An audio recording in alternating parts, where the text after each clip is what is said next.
Hi hello అండి. ఈరోజు వచ్చేసి మనము మామిడికాయ రసం అన్నమాట.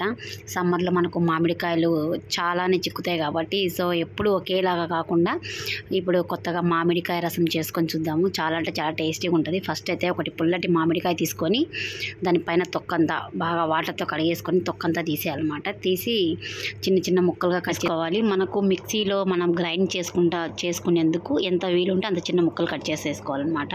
నేనైతే ఇలా చిన్నగా కట్ చేసేసుకున్నాను. ఇవన్నీ తీసుకొని మిక్సీ జార్లో వేసేసుకోవాలన్నమాట. మిక్సీ పట్టుకోవాలి.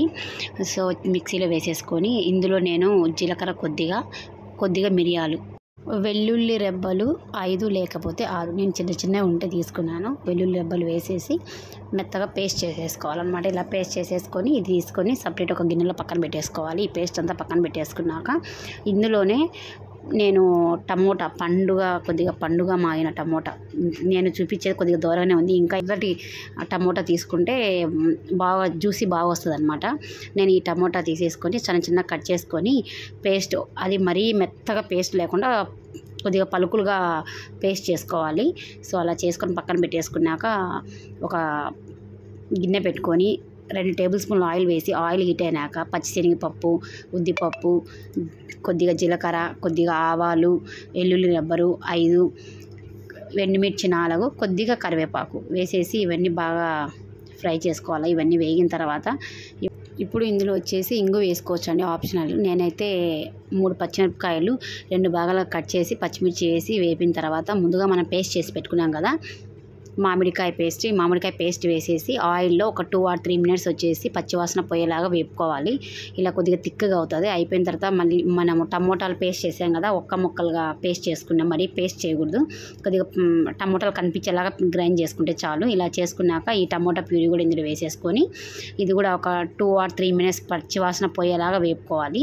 వేగిన తర్వాత ఒక 1/2 టేబుల్ స్పూన్ పసుపు వేసి మొత్తము ఈ టమోటా మామిడికాయ పేస్ట్లో కలిసిపోయేలాగా బాగా కలుపుకోవాలన్నమాట. పసుపు అంతా కలిసిన తర్వాత ఇప్పుడు టమోటాలు అలాగే మామిడికాయ వేసాం కాబట్టి పులుపును చూసి మామిడికాయలు ఎక్కువ పులుపు ఉంటే వాటర్ వచ్చేసి లీటర్ అలా పడతాయి. లేకపోతే 1/2 లీటర్, లేకపోతే కొద్దిగా తక్కువ పడవచ్చు, కొద్దిగా ఎక్కువ పడవచ్చు అనమాట. పులుపుని బట్టి వాటర్ వేసుకోండి. ఇలా వాటర్ వేసుకున్నాక బాగా కలుపుకున్న తర్వాత మీ టేస్ట్ని బట్టి సాల్ట్ వేసేసుకోవాలి. సాల్ట్ వేసుకున్నాక ఇప్పుడు వచ్చేసి నేను కరివేపాకు రెమ్మలు ఉంటే వేస్ట్ అవ్వడం ఎందుకు, దాంట్లో ఉండే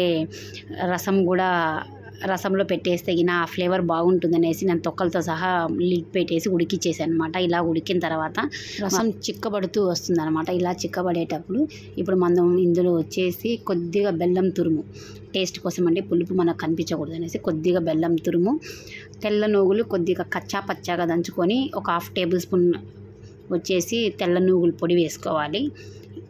ఇంకొక 1/2 టేబుల్ స్పూన్ వచ్చేసి రసం పొడి, మేమైతే ఎంటీఆర్ రసం పొడి వాడతాము. ఇది టేస్ట్ బాగుంటుంది.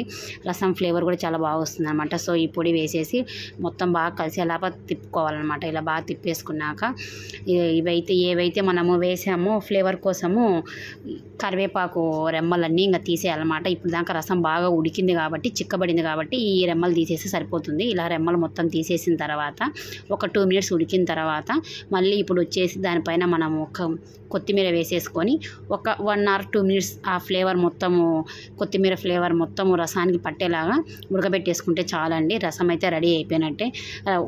కొత్తిమీర వేసుకొని దింపేసుకోవచ్చు, అలాగే కొద్దిగా ఉడకనివ్వచ్చు. ఉడికితే మనం తినేటప్పుడు కొత్తిమీర ఫ్లేవర్ చాలా బాగుంటుంది అనమాట. అందుకోసం అనేసి నేను ఉడికించాను. ఇది ఆప్షనల్ అండి, మీకు నచ్చితే అలాగనే కొత్తిమీర వేసుకొని స్టవ్ ఆఫ్ చేసేయచ్చు. ఫైనల్గా అయితే మామిడికాయ రసం రెడీ అయిపోయిందండి. Thank you for watching.